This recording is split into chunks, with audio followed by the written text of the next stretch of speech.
Coop. This is my modified Nerf Rapidstrike. I will go over the internal mods, the paint job, and then show you it firing. So it's very important to say I did modify this with the pure intention of selling the blaster. I don't actually intend to use this in a Nerf war. That explains my paint job and my decisions with what mods I want to do internally. So I didn't actually modify this too extensively. I did not rewire it to any other batteries. It's still running on the 4C batteries. You can buy AA to C converters if you want to run your AA Ultrafires in the stock Rapidstrike for your own blasters, but I didn't actually rewire it to a different tray because, again, I intend to sell this and I didn't want to have someone have to buy Ultrafires. So you can either buy Ultrafires in the converters and use it in the stock tray, or just run C batteries with sort of lame rate of fire and performance. A lot of people don't realize the most important modification to flywheel blasters is actually new batteries, or increasing the voltage in some way. Taking out the resistors and the weird stuff internally helps a little bit, but mostly with the smoothness, because I took out the locks and some other stuff. Regardless, I did not modify the battery tray, so it's still running on the 4Cs, and that's what I have in this blaster now. I did take out the electronic locks, so with the access door open and the magazine released, I can still rev and fire. I don't like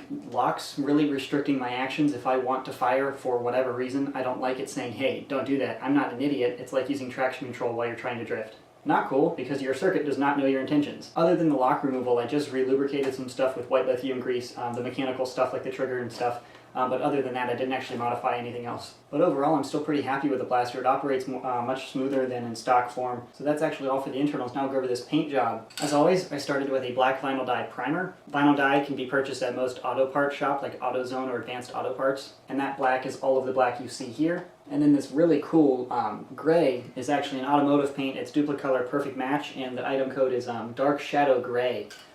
I think this gray is really cool, and I'll definitely be buying more bottles of this to use it in the future. I'm super happy with everything. If you're going to use this style paint, make sure you lay down a vinyl dye or at least some sort of primer coat. This does not adhere well directly to plastic at all. And my details were done with Krylon Shortcuts, red pepper, and chrome, which is just...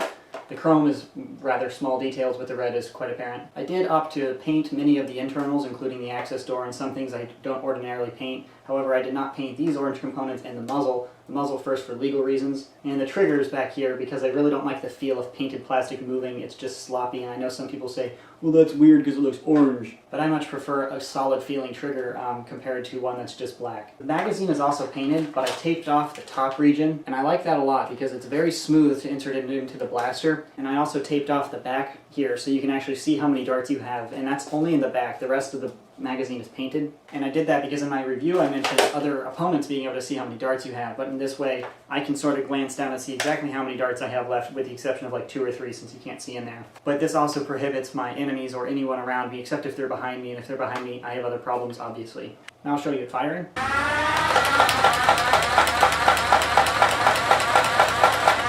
I don't have ranges, but it shoots pretty much exactly how it shoots in stock form. I didn't modify the flywheel, so the propulsion is identical, and I didn't upgrade voltage, so whatever. But it still operates super smooth. Overall, I'm very happy with the paint job, and I'm overall very happy with the blaster modifications. I really like the Rapidstrike. It really is my new favorite gun. I definitely prefer it over the Strife just because full auto is so cool. But I think I covered all of the mods. I'll try to give you a 360 here.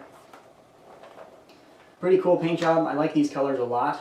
Leave a comment in the section below if you'd like to on whether or not you like these darker, more realistic looking paint jobs. I typically do not actually use these in Nerf wars since I like to have them very flashy and very toyish. I don't like them looking like guns, but I do realize there's a big market for this, and I did paint this in order to sell it, so hopefully somebody wants it. If you're interested in buying it, I do have a link to my web store in the description box below. That will be up and running at full capacity with my other Nerf blasters in about a week, but this one is the only one for sale right now, and if it's not there or it says sold, somebody already bought it. My other ones aren't for sale right now because they're still packed away and I need to find them and make sure they weren't damaged while I moved before I can actually sell them. But this one's for sale right now if you'd like to purchase it, and all of the profits from this will go directly into buying more Rapidstrikes, and I hope to do some really weird things with them in the future since they're really cool. Full auto flywheel has a lot of potential, so I'll be working exclusively on Rapidstrikes for the next like 2 months probably, since no other blasters really tickle my fancy. So that concludes the Rapidstrike video. Thanks for watching. Rest your face on while aiming. Again, that's moved by pushing in this little orange thing and then just pushing in the stock. Moving forward, there are sling mounts here and here, so if you want to add a tactical sling